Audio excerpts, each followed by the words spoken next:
Esther Githu-Ewart. It's Wednesday, January 25th. This is Africa 54.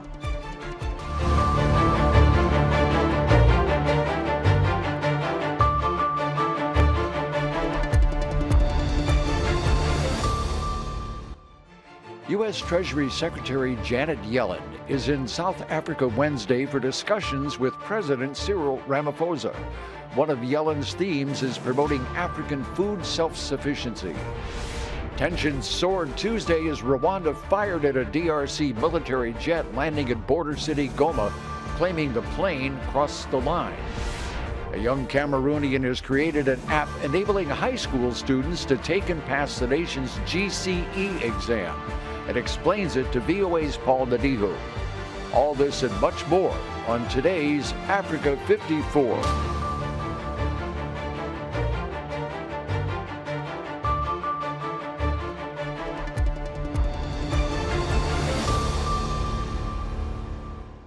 U.S. Treasury Secretary Janet Yellen is continuing her tour of Africa Wednesday in South Africa, where she's meeting with President Cyril Ramaphosa.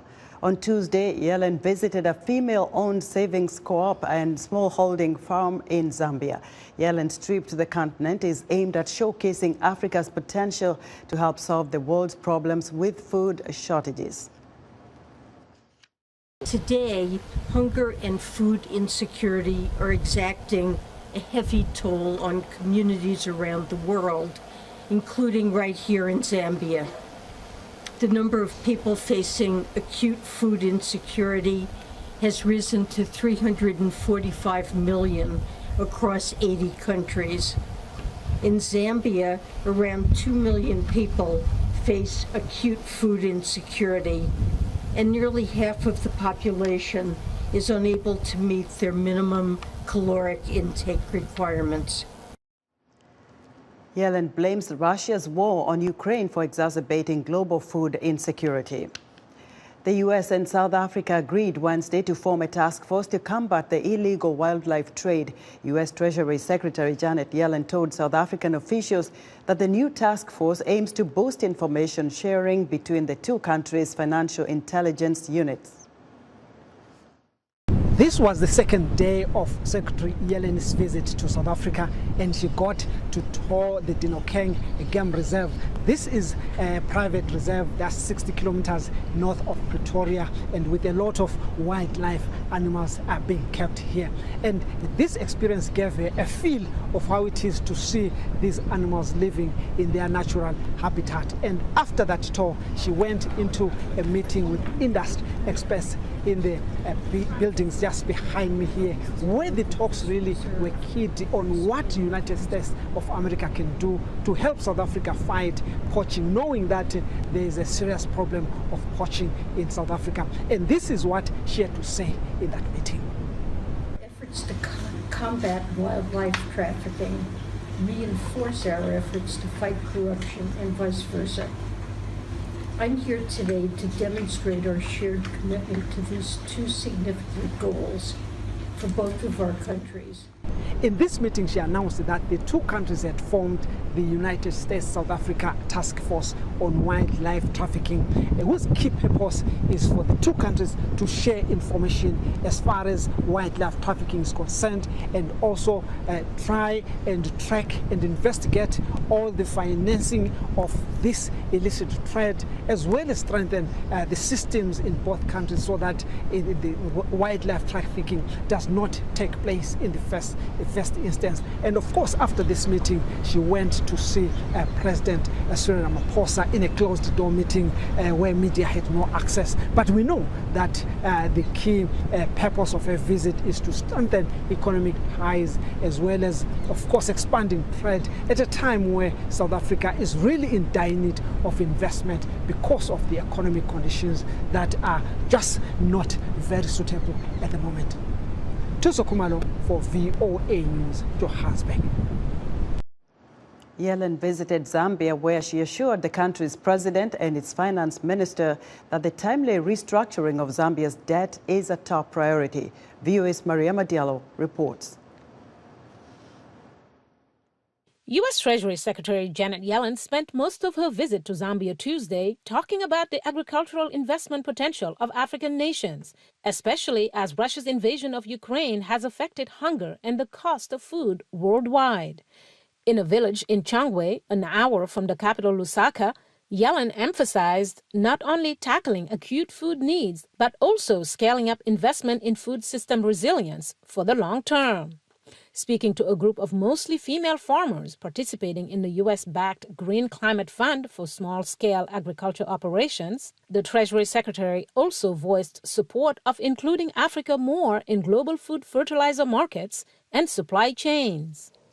On Monday, she met with Zambia's president and its finance minister, whom she assured that restructuring of the country's debt was a priority for the United States. Zambia was the first African country to default on its foreign debt, estimated at about $17 billion, during the COVID pandemic. The country has asked for help through the Group of 20's so-called Common Framework, but implementation has been slow, with the U.S. accusing China of slowing down the process. But Yellen said she was encouraged after meeting last week with the Chinese vice premier in Switzerland. Let me say I know that the Chinese have been a barrier to concluding the negotiation. I specifically raised the issue of Zambia and asked for their cooperation in trying to reach a speedy resolution. China's foreign minister, who recently visited 5 African countries, has rejected claims that China has not been committed to helping Africa ease its debt burden, insisting his country is an active participant in the G20 debt service suspension initiative. Before Zambia, Yellen visited Senegal, where she met with Senegalese President Macky Sall, his finance minister, and other officials. She also spent time at a business incubator with women entrepreneurs. Yellen will wrap up her tour with a visit on Wednesday to South Africa, where Russian Foreign Minister Sergei Lavrov had talks on Monday with his South African counterpart Naledi Pandor. Russia is pushing to strengthen ties with an historical ally amid the war in Ukraine. South Africa was among several African nations in the United Nations General Assembly that abstained from a vote calling for Russia to be suspended from the Human Rights Council. It was a wake-up call to the United States, the vote that took place in April of last year, where the United States tried to rally the world to condemn the Russian invasion, and it really fell short, specifically on the African continent. And I think it was a reminder that if you want to be the leader of the free world, you have to try to lead that world. And if people aren't willing to follow the call for democracy and liberty, then you have real worries on your hands. Next on the list of U.S. cabinet members to visit Africa is U.S. Ambassador to the United Nations, Linda Thomas-Greenfield, who plans to travel to Ghana, Mozambique, and Kenya starting Wednesday. Mariama Diallo, VOA News. For more insight on Secretary Yellen's visit to Africa, I'm joined from Washington by Florizel Lisa, President and Chief Executive Officer of the Corporate Council on Africa. Flori, welcome to Africa 54. Thank you so much for having me. Now, I do not recall seeing a U.S. secretary visiting, a Treasury secretary for that matter, visiting the continent. What do you think Yellen's visit to Africa says about President Biden's strategy to engage with the continent? Well, first of all, I think that following up from the very successful U.S.-Africa Leaders Summit and Business Forum that was held in Washington, it was really important to see that we are not just talking, but there's a walk that goes with the talk. And Secretary Yellen is the first, I believe, Treasury Secretary to visit Africa in many, many decades, I believe. And she is going to have other trips that she does, but also there will be many other U.S. cabinet secretary officials that will travel. President Biden himself and Vice President Kamala Harris will also be taking trips to the continent. And I think for Secretary Yellen, she is showing that the partnership with Africa is really a critical one, and that the United States takes it seriously, not just the government, but our private sector. She'll make the case that private sector-led growth is critical that business and partnerships between U.S. and African businesses there are great opportunities for this, given what the continent has to offer.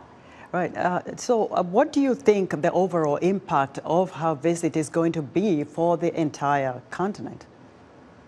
Well, I think the overall impact will be to reassure Africans and to re-emphasize with Africans that they are important to the United States, that we understand that there are no critical global issues, whether it's food security, health resilience, debt resilience and restructuring, climate change. There are no issues that can be resolved without Africa being a major part of that.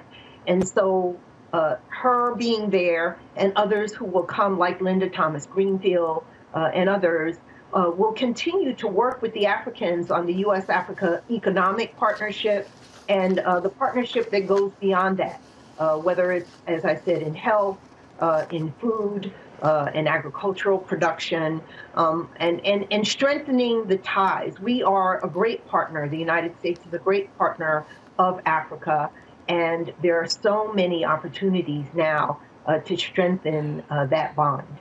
Flory, very well put. Thank you very much for that perspective.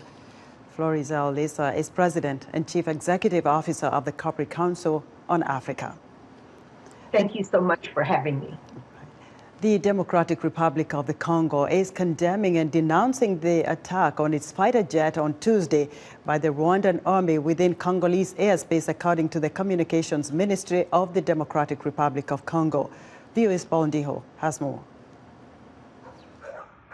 According to eyewitness video, this is the moment that Rwandan forces fired at a fighter jet from the Democratic Republic of Congo. The footage, which could not be independently verified, allegedly showed the incident on Tuesday amid tensions between the neighbors over a rebel insurgency. Yesterday, I was here and I heard a loud bang that went boom. When I looked up, I saw a plane with flames and smoke. We all panicked and everyone fled in different directions. After a few minutes, we heard that it was Rwanda that wanted to shoot down our fighter plane. As a resident of Goma, I think Rwanda has provoked us too much. They want to show us that they are stronger than us. And I think that if they want war, our government must give them this war so that they stop attacking us. The plane was not in Rwanda, and it was in the sky of Goma, but they wanted to shoot it down. Residents of Goma describe black smoke and loud bangs. I was here. I saw a plane land normally, and when the warplane also tried to land, it was attacked by Rwanda. The shell grazed the plane. I saw black smoke, as did everyone else who was here. At about 100 or 150 meters from here, I felt that the noise of the plane had become strange. Then I heard a loud bang that went poof. Right away, I realized that the plane had been hit from somewhere. The plane slowed down and went to land at the airport.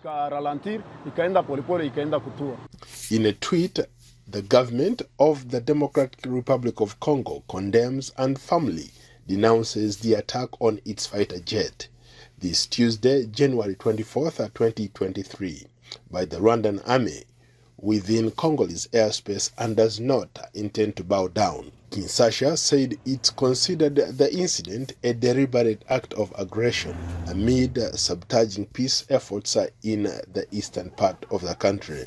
The Rwandan government alleges the military plane violated their airspace in Ruvabu across the border from the Congolese city of Goma.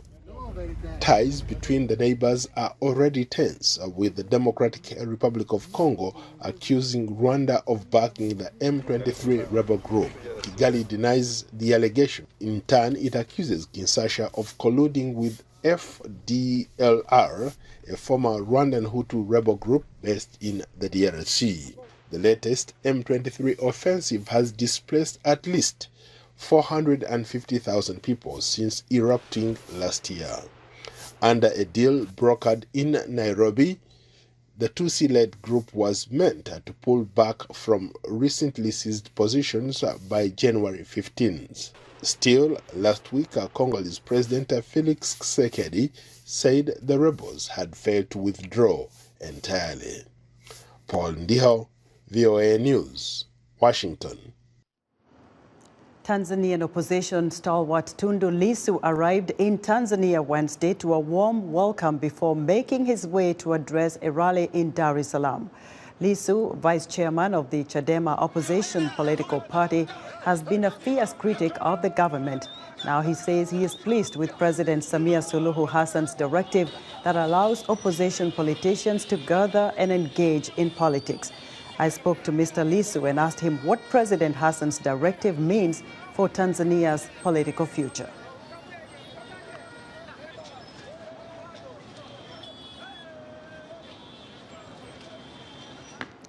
All right, still to come, we'll tell you about a digital tool that provides examination resources to secondary school students in Cameroon. But first, Heidi Adams tells us what's on tap for Wednesday's Straight Talk Africa. On the next Straight Talk Africa, we'll bring you a preview of next month's elections in Nigeria. What are voters looking for in a new president? And what changes do they want to see? Also, this week, the United States ambassador to the United Nations, Linda Thomas-Greenfield, will travel to Ghana, Mozambique, and Kenya. We'll take a look at what she hopes to accomplish with her trip. Join me, Heidi Adams, on the next Straight Talk Africa.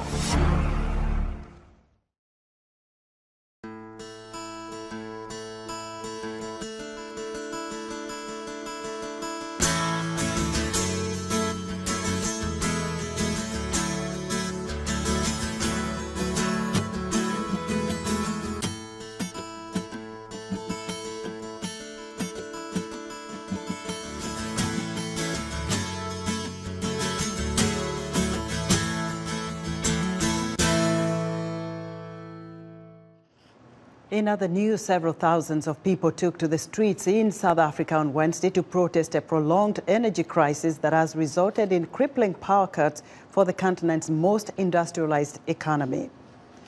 Mauritania's former president, Mohamed Ould Abdel Aziz, went on trial on Wednesday, accused of amassing an illicit personal fortune of $72 million from his 11-year stay in power. The 66-year-old former general is suspected of siphoning money from state contracts or the sale of real estate. And Sudanese British billionaire Mo Ibrahim says Africa must fight against a slide towards strongman authoritarianism that has resulted in a series of military coups and a clampdown on civil society in many countries. Ibrahim's foundation launched its Index of African Governance Wednesday. In recent months, human rights activists have been sounding alarms about the Russian private military company Wagner Group using convicts to fight in the war in Ukraine. Now the White House confirms extraordinarily high casualties among some 40,000 convicts fighting for the mercenary groups in Donbas. Igor Tikashenenko has more. As Russia has struggled to hold territory in Ukraine, the White House says the Kremlin is increasingly relying on the Wagner Group to recruit thousands of prisoners for the war's front lines. The casualty rates, we believe, for the convicts is extraordinarily high. As a matter of fact, what we think is that 90% of their casualties are convicts. Moscow disputes foreign tallies of the war dead, but it's clear Russia's convicts are dying at high rates. Ukrainian officials estimate that some 77% of the 38,000 Russian prisoners brought to fight in Ukraine have been killed, wounded, or captured or have gone missing. They're just throwing them into this meat grinder in the back. Russia dismisses most outside assessments of its war performance, insisting its troops are consolidating their gains. But experts say it is becoming difficult for the Kremlin to cover up the grim fate of convicts under Wagner commanders. They are calling these prisoners riflers. Yuri Butusov, a Ukrainian war correspondent, told VOA that in just the battle for the town of Solidar last month, Russians were losing several hundred soldiers a day. Almost all of them were convicts. In order to attack the Ukrainian firing points, the enemy is using penal battalions. It is not a new invention. In Soviet times, Stalin also had them. Those World War II battalions consisted of Soviet Gulag prisoners and were tasked with the most difficult assignments, like breaking through intense fire without any heavy equipment support. Butусов says in some cases Russia's ill-equipped prisoners are used for similar missions, such as drawing Ukrainian artillery fire. When they are fired upon, the Russian commanders detect the artillery positions of the enemy.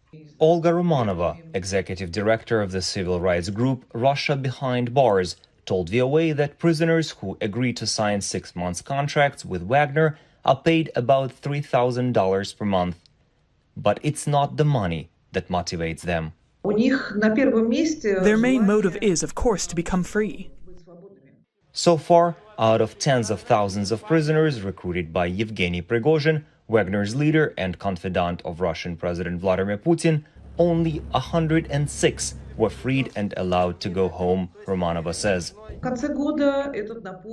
By the end of last year, the desire to go serve in Wagner diminished significantly among convicts. First of all, because of extrajudicial executions, unfulfilled promises, and of course, very high casualties.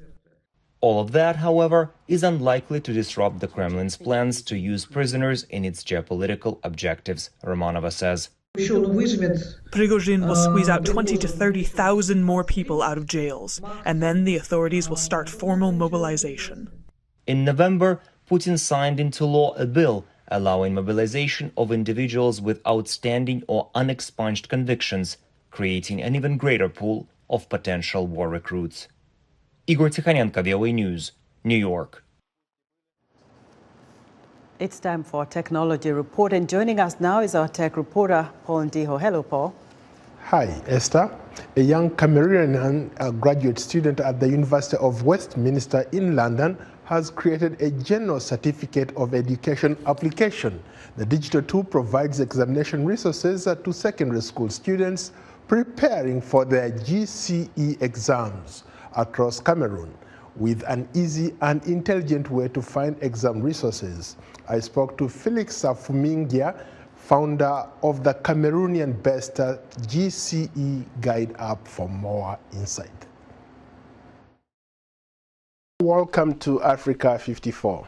Thank you so much, sir. It's a pleasure for me. You are a young tech entrepreneur in Cameroon. Tell us a little bit about some of the things that you've been able to do. I'm the founder of Larger Solutions, which is a tech startup where we are helping the public to embrace the digital age.